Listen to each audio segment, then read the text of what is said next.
I had met the mayor of Seoul, and he was nice enough to greet me at the city hall. At the end of the meeting, he says, "Well, you're my political advisor." So at the time, I just thought, well, that's just something a politician says, whatever. I didn't really think much of it. But a few weeks later, I'd returned to San Francisco. I woke up on a Saturday and I thought, well, he did say I was his political advisor. He's about to get some advice. So, I wrote an email and gave some thoughts on some things. And to my astonishment, he wrote me back. Have you ever noticed that some of the best ideas come from unexpected places? Your next breakthrough may come from a leader facing similar challenges, but in a completely different sector. Welcome to Chief Influencer. I'm your host, Anthony Shop. Join us as we explore how today's successful leaders inspire, influence, and connect with others. Chief Influencer is a production of Social Driver and the Communications Board, who have teamed up to spotlight how great leaders and communicators are making their impact in the world. This episode is brought to you by the George Washington University's College of Professional Studies. With in-person and online programs, ranging from master's degrees in public relations strategy to certificate programs in digital communications, GW offers more than just the credentials to help working professionals get ahead. It prepares them to be leaders in their field. As a proud GW graduate myself, I can attest that faculty members combine academic rigor with real-world lessons that can't always be found in textbooks. Check out cps.gwu.edu for more information. I'm so excited to introduce today's guest. Dean Fealk is an award-winning international attorney and civic leader and Northern California co-managing partner of a leading global law firm, DLA Piper. Dean is the co-author of Impact the World, Live Your Values and Drive Change, which is a motivational guide to becoming a superpowered individual committed to improving your community and the world. Now, I want to share some of the impressive ways that Dean has done just that. He is a life member of the Council on Foreign Relations, a founding member of the Halifax International Security Forum, and co-founder of Transatlantic West. The U.S. Spain Council designated Dean among the next generation of American leaders. He's been designated an honorary senator of the German economy, an Eisenhower Fellow to China, a Presidential Leadership Scholar, a Marshall Memorial Fellow to the EU, a Fulbright Scholar to Korea, a Truman National Security Fellow, and a Carnegie New Leader. So there's a lot there. I'm really excited to unpack this idea of citizen statesperson with you today, Dean. So welcome to Chief Influencer. Thank you so much, Anthony. It's great to be here. I'm a huge fan of your work, and you're a tremendous leader in your own right. So it's really an honor to be here with you today from sunny San Francisco. Well, thank you so much for saying that. I really appreciate you making time. I absolutely loved the book, Impact the World. We both have it. I'm on the other coast. We both have copies. And I just want to start by asking you, because I'm not sure everybody is familiar with this term. What is a citizen statesperson? Thank you. Thanks a lot, Anthony. Well, a citizen, and look, you hear a lot of terminology we talked about, citizen diplomacy, public diplomacy. I think, Carrie Rich is my co-author. She's the CEO of the Global Good Fund. Carrie and I were having a discussion about the incredible leaders in our network. And, as with leaders, maybe in past generations, these people have incredible civic spirit. They want to drive change in their communities. But what we felt is a little bit different is that we have a moment now, Anthony, where, maybe there's a certain skepticism around what traditional structures of power can accomplish, what government can do, or what big business can do. But you have these people who are civic-minded and want to drive change. They also have incredible technological tools at their disposal, so they can do more than in the past. So they're also incredibly global-minded, right? So not only do they want to affect change across borders very quickly, they're also gathering examples and resources from, potentially all over the world. So you have these people who are doing things in their communities and literally, changing the world. whether it's in areas that have to do with education or healthcare or financial access. So what we've tried to do is profile some of them in our book. And yes, they're from Latin America, they're from Asia, they're from here in the United States. Profile them, talk a little bit about their secret sauce and what makes them successful, and hopefully give other people some inspiration to do more in their own work or get started to be a leader and a citizen statesperson. Yeah, I wish I had this book when I was much younger, because I love how you laid it out in terms of, summarizing sort of the guide in each chapter, but then asking questions, which are really great reflective questions for, any of us, wherever we are in our career. And I think it's so interesting, today you point out there's apathy and there's cynicism about the government and about progress, but at the same time, you show these stories of folks who, no matter where they come from in terms of their geography or their background, they're able to make a difference that gets noticed around the world. It's incredibly inspiring. You have people from all walks of life. You don't have to be, well-heeled or well-resourced or, it's all about putting your effort and your energy and bringing people together and applying ideas.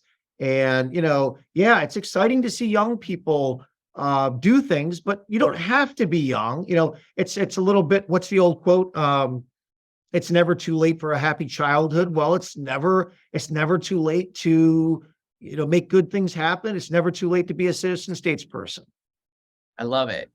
So as we think about this idea of being a chief influencer, we know that leaders like yourself, who, you're a leader not only in the legal field and with your clients and the work that you do, but you're also a leader through all of these other communities that you're part of. Leaders have to figure out who they have to influence, because, that's a broad amount of stakeholders. And I wonder if you can just talk a little bit about who do you have to influence to achieve the impact that you want to see in your community and in the world? Yeah, very good question. I mean, it depends on the problem set that you're trying to solve for. Sometimes your target is something very specific, a regulatory process, a legislative process, a government. You want to change something at the city hall, at the state level, what have you. Other times you want to build awareness, or you want to, start some sort of a grassroots consensus around something. Or maybe you just want to help specific people. Certain, your idea is that you're going to bring, financial inclusion, or you're going to be part of micro loans to certain underserved communities and small business owners, as is the case of Ted Levinson, who's the CEO of Beneficial Returns that we highlight in the book. So it really depends, but I think fundamentally the idea is you want to start with your impact, have your vision for impact, and think big, of course, always great to think big, and then work backwards. What would you like? What should your change be? Is it that farmer, should have another $20,000 so that she can have the heavy equipment necessary to scale her business and therefore benefit her broader community? Is it that you want to bring about a referendum for, greater inclusion for some kind of a policy in your community? But I would start with the very specific and then ask yourself who has the influence, who has the kind of heft to make a difference, and then work your way backwards. At the end of the day, educating, building consensus, and then animating people for change tend to be, the steps towards manifesting that kind of progress. Yeah. One of the things that really struck me about not only the book, but just your story and your background is that you've been part of some communities that are really well known and have been around for decades, like the Council on Foreign Relations and the Fulbright program. But then in some cases, you've actually created something. Ostensibly, maybe you saw a gap and you said, well, there's not an existing community to solve this. So I'm going to create this community or be part of a group to do that. And the two that, jump to mind for me are Halifax as well as the as Transatlantic West. So can you talk a little bit about where you've seen opportunities to join existing longstanding programs, and then where you've created something and why you've done that, and the impact that is desired, that you want to make? Yeah, thanks, Anthony. I think you've described it well. I mean, look, the citizen statesperson has a kind of varied toolkit in terms of the kinds of levers that they can pull to affect change. Look, there are organizations. You don't necessarily want to reinvent the wheel when you're trying to bring about change, right? I mean, there are organizations that have been thinking about problems and working on problems for a long time. And the truth of the matter is, most of the civic organizations in our society, in some way, are relatively porous. That is to say, there's a point of entry. The barrier to entry is relatively low, and there is a point of entry. They want membership, or there's an opportunity to volunteer, or you can, be a guest or join their programming, or whatever the case is. So, I mean, when you're looking, obviously, when you want to approach an issue, you don't have to become a world expert, but you do want to educate yourself. There's great information out there. One of the first things you do, of course, is figure out who are the people that are knowledgeable, try to figure out what the key issues are, and, meeting people and kind of joining some of these organizations. I mean, some of them some of them may be more exclusive than others. Doesn't mean they're better. I think I was once told in a journalist class that if you see the word prestigious before, put in front of some kind of award or organization in the newspaper, it really means no one's ever heard of it. So I try not to make too much of those things, but to your point, I think going out, finding like-minded people, building your network, these are all pieces. These are all ways to build your personal capital. And there will be puzzle pieces that you will be manifesting. You may not know exactly how they fit. You shouldn't know exactly how they fit. But later, you will find a way to put those pieces together. I think joining great organizations, or getting involved with, on the academic side or the NGO side or think tanks or political groups, wonderful, wonderful way to do that. And yeah, as you mentioned, sometimes those organizations don't exist yet. You mentioned Transatlantic West. More than a decade ago, a friend of mine, Michael Fernandez, and I realized that we had a lot of leaders here in the Bay Area, here in the tech community, that were interested in joining a dialogue on transatlantic issues, the issues that are of importance here in the United States and also in Europe. Some of them are political, some of them are geopolitical, some of them relate to technology. But we realized this transatlantic relationship is run overwhelmingly between Europe, Brussels and Berlin and Paris, Europe on one side, and Washington, D.C., maybe New York, around the UN General Assembly, but basically on the East Coast on the other. And so our idea was, well, why don't we create a community of like-minded people in the Bay Area? That way, we're going to work to attract leaders from Europe and have these conversations, right? And we've had ministers, we've had groups of CEOs from Europe. Last week, we had the former president of the Bundestag, the German parliament. We've had the NATO Secretary General. So amazing, amazing. But it was really just an exercise of seeing an opportunity. There wasn't an organization really that we could join, so we figured we'd just make it ourselves. I love that because, like we talk about, the environment, the digital and technological environment has changed so much, and it's allowed, folks from around the world to get noticed. Sometimes those structures that have been around for a long time, I mean, leaving out California and the West Coast kind of, it seems funny, right? I mean, the economy is so huge and it's so influential. And yet this didn't exist. And and I would say, we just had, you may know the European Union, European Commission, they opened their first office outside of Brussels. I think it was last year. And sure enough, it's in the San Francisco Bay Area. Wow. So that tells you, and we have this rise now of what they're calling tech diplomacy. So maybe we were ahead of our time. Hopefully we played a constructive role in that.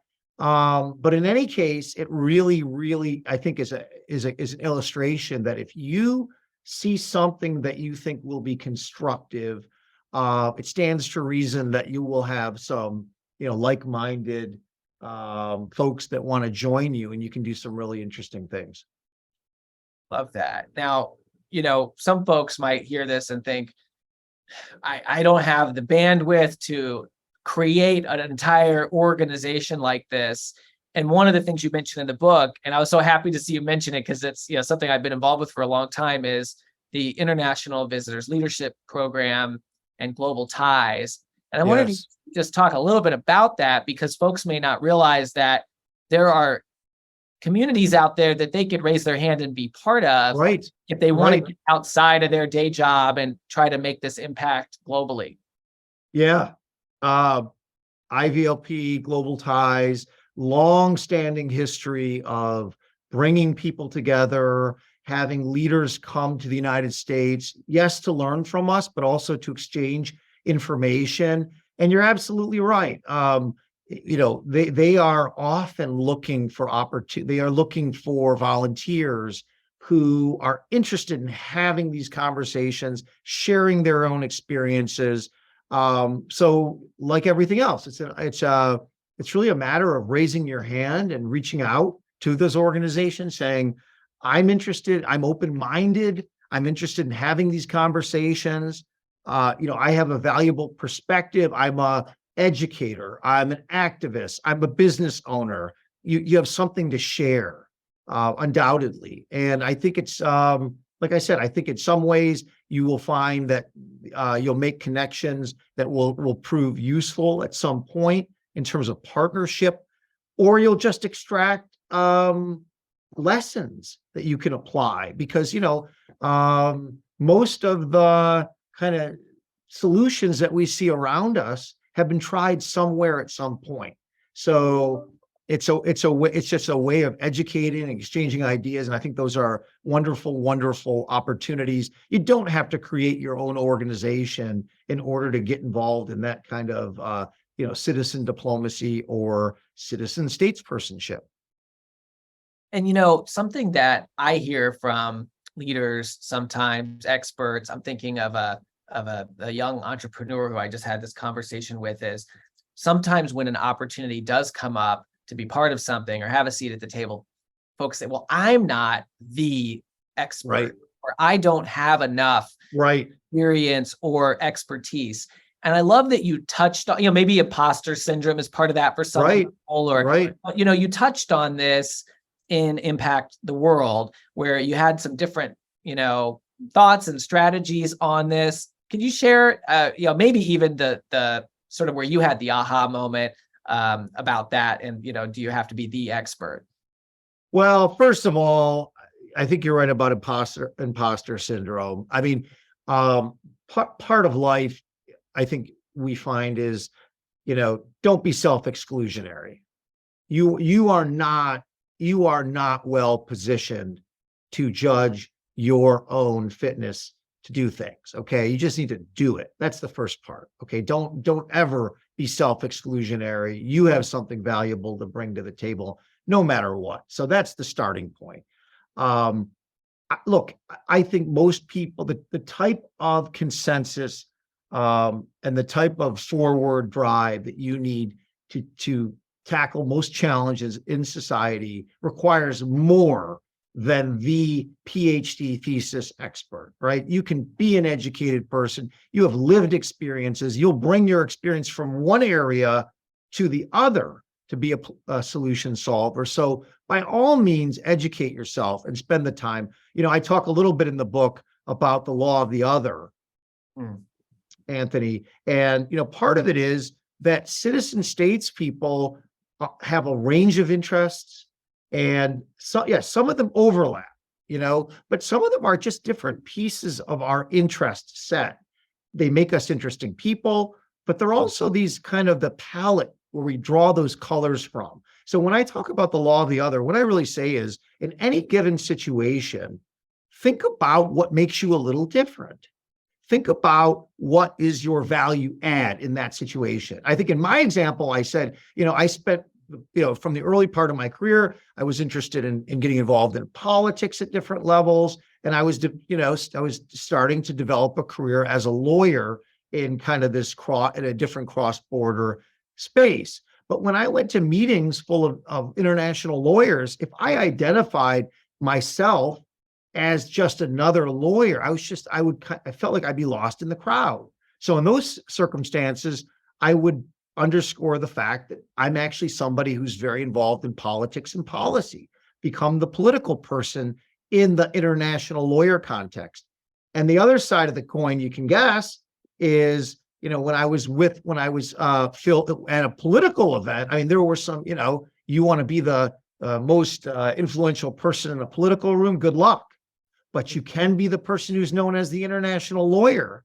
So it's a way of looking at the complexity of who you are, embracing the fact that you have a number of interests. I know you do, Anthony. And in any given situation, what's going to be valuable to other people?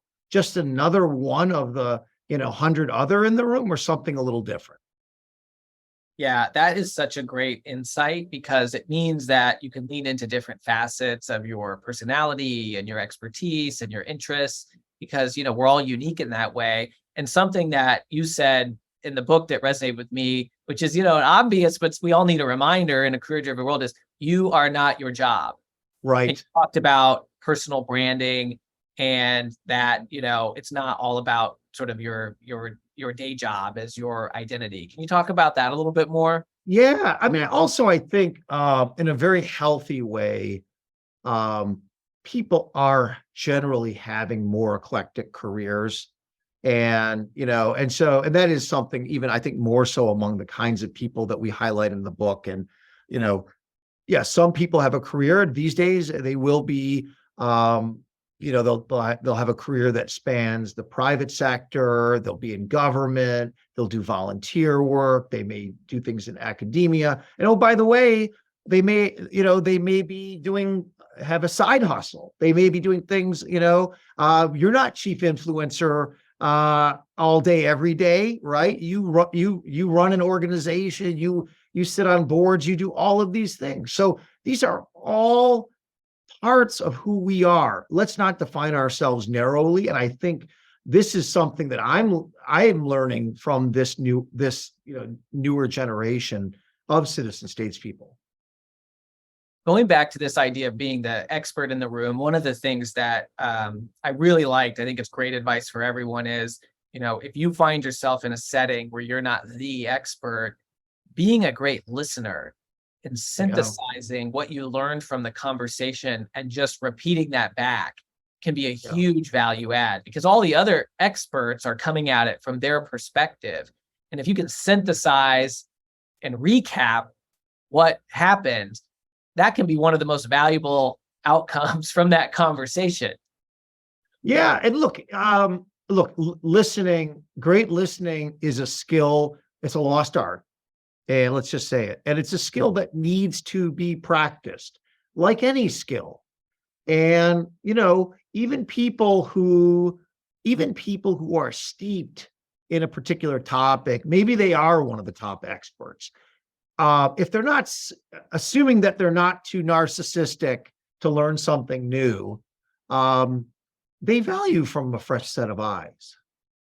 So, you don't have to you don't have to have the next, fourth degree order novel take on something to be valuable to that conversation. Again, you've got, we all have these amazing lived experiences. and we had the complexity that you were talking about. So I agree. I mean, I go back to don't exclude yourself, be part of that conversation, be earnest. People like to see other people that want to learn from them. I think this ties really well to personal branding. I know a lot of leaders sometimes worry about being too self-promotional and, should I post on LinkedIn? What should I say? And one of the things that I've observed you do is that when you bring people together, and I want to talk a little bit more about that sort of convening in a second, not everybody can be in that room, right? And you will share on LinkedIn, photos of it, but you'll recap some of what the conversation was. And I think that's really putting that advice into practice. If a leader says, well, I don't know what to share on LinkedIn, I don't necessarily have an expert opinion. Well, that leader is probably hearing multiple perspectives from their team or outside folks, reading things, and they're bringing a vantage point that's unique, and capturing that and sharing that can actually be really valuable.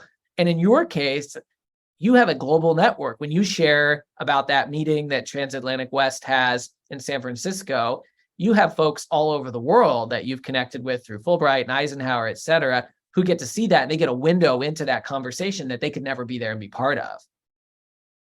I think it's about shit. I mean, the challenge sometimes is rising above. I mean, there is so much content, of course, because you're one of the leaders in this space, Anthony. But I would say we have the tools that are at our disposal are absolutely incredible compared to what was available in the past. I mean, think about this, 10 or 15 years ago, even in my profession, if you wanted to, get in front of either your network exclusively or a broader set of people who were potential clients or, shared an interest in your area, you had such a, maybe you do earned media, right? And so you'd be in one of those, like either a non-industry publication at some level, or an industry publication has a very narrow readership.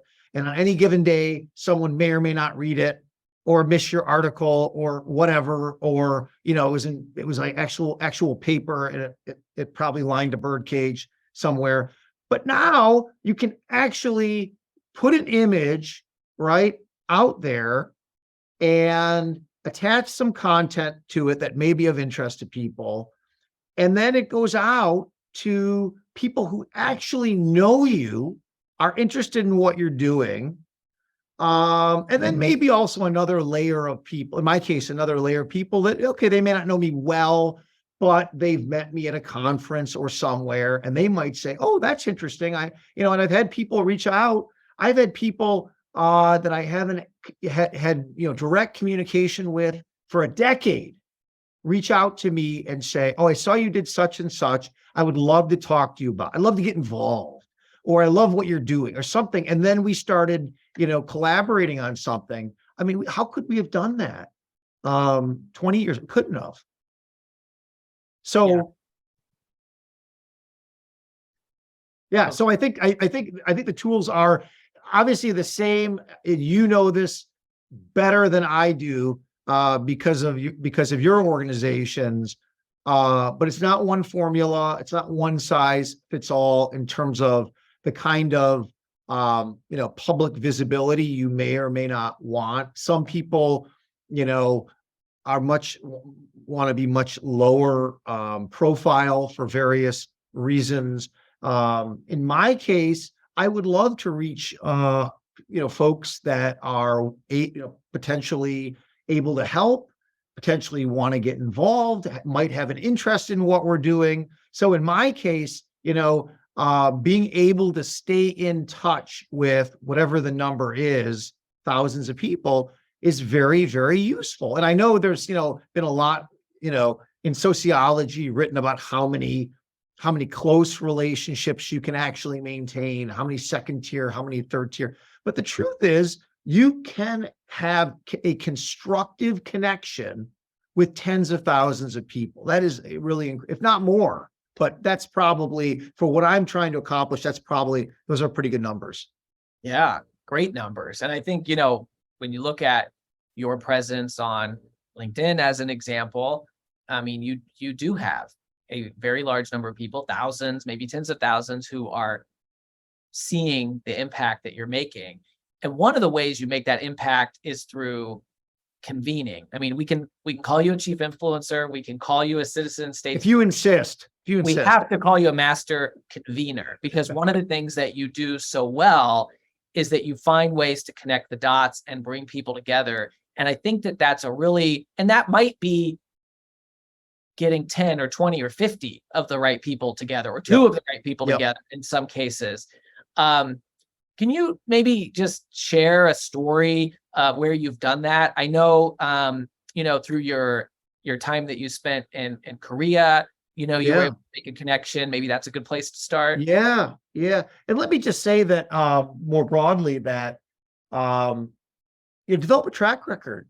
People should know that when you invite them to get together for something, they're going to enjoy themselves and they're going to meet high quality. If you do that, people will, you'll get repeat joiners time and time again. There's some wonderful, wonderful leaders here in the Bay Area that come to all sorts of things. And I really mostly what I'm thinking experientially is I want people to come. I want them to feel welcome.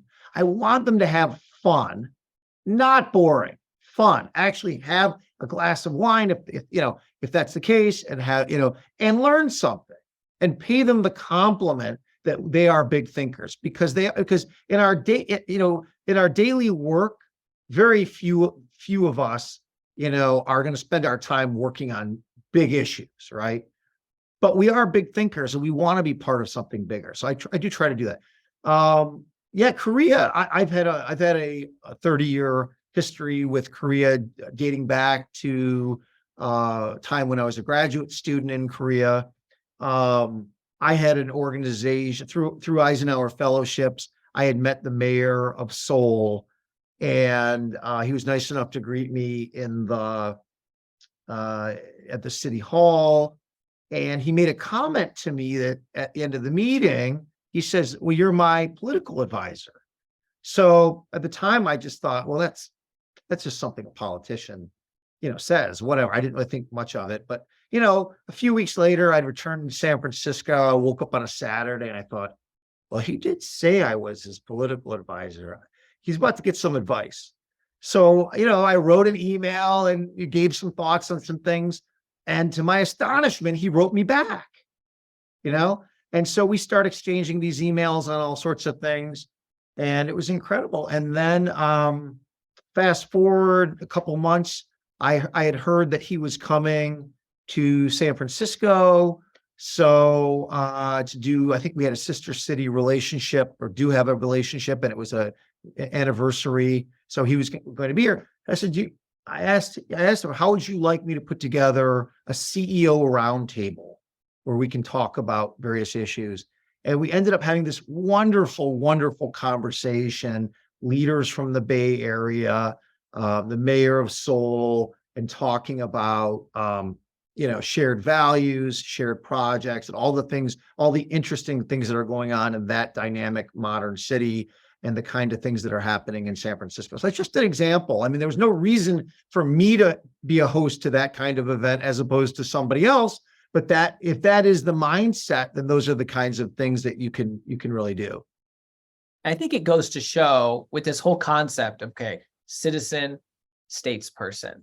What I love about that term compared to a lot of other titles or, fellowships or awards that people can get is anybody who wants to can say, I have decided I'm going to be a citizen, right, statesperson, and I'm going to volunteer, to host a dinner or a coffee for an international visitor who comes through the IVLP program, or I'm going to get involved in a political event that doesn't have anything to do with my day job and isn't dependent on my title, or I can synthesize information when I'm in the room with experts and do a service to others and show my worth, even though I may not be the expert in the room, or I can convene others, right?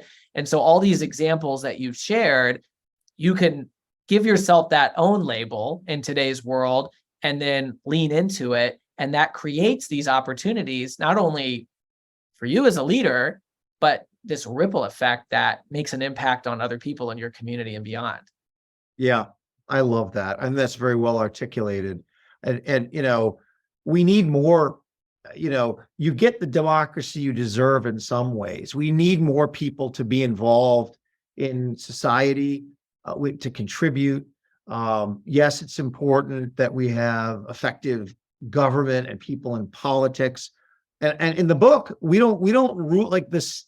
Some of the citizen states people become formal states people. Like maybe you will serve in government in some capacity, and then you're out of government. When these people, when folks are, do something in an official capacity and then leave that role, they still want to be involved. If you're working on climate change, you leave the government, you're still going to, in many cases, continue to work on the issues that mean so much to you. So I don't mean to suggest that power to the people means that there's no role in the official capacity. Quite the opposite. I think people have, again, through the course of a career, often wear many hats, and that is another hallmark of that citizen statesperson. Well, and if you want to find yourself in one of those, earn your way to one of those formal roles, you can create those opportunities informally as a citizen statesperson to show that, you belong at that table. Right? Exactly right. I want to just end by asking, in terms of, all these opportunities you've created and the book that you've written with Carrie, I just wonder if there's any place where you found inspiration as a leader outside of the normal circles that we might all expect. I mean, not, a conference for partners of law firms. I'm thinking beyond that. And you've had so many vast experiences around the world. Any place that you found particular inspiration that you can share with us about? I mean, I have 2 young children, so I find young people, the youngest among us, are so inspiring to hear the way they see the world. And they don't put a cap on kindness or what can be done. So I always find a lot of inspiration with young people. Artists are also very, very important. The creative class, the creative people, the creatives in our society, by definition, want to always see things a little differently. And so if you spend time with people that are in the arts and then think about either bringing them, hopefully, but at least their lessons into the boardroom, I'm not joking, into the boardroom, into politics, into decision-making. We need the idea that we're going to draw a lot, that, people who are creatives should be in a museum or should be off to the side in recreation is absurd. These are people you can, your question, I think, was where do I find incredible inspiration from artists and can kind of jar me out of my set thinking. So I don't know. So if you ask me, spending time with young people, spending time with artists, I'm probably neither of those things, but I get so much from them. I love that. I encourage folks to check out Impact the World. It's a great guide. And at the end of the book, you have a ton of resources of these various fellowships and opportunities that, like you said, they have the word prestigious in front of them, but they probably aren't as well known as they should be.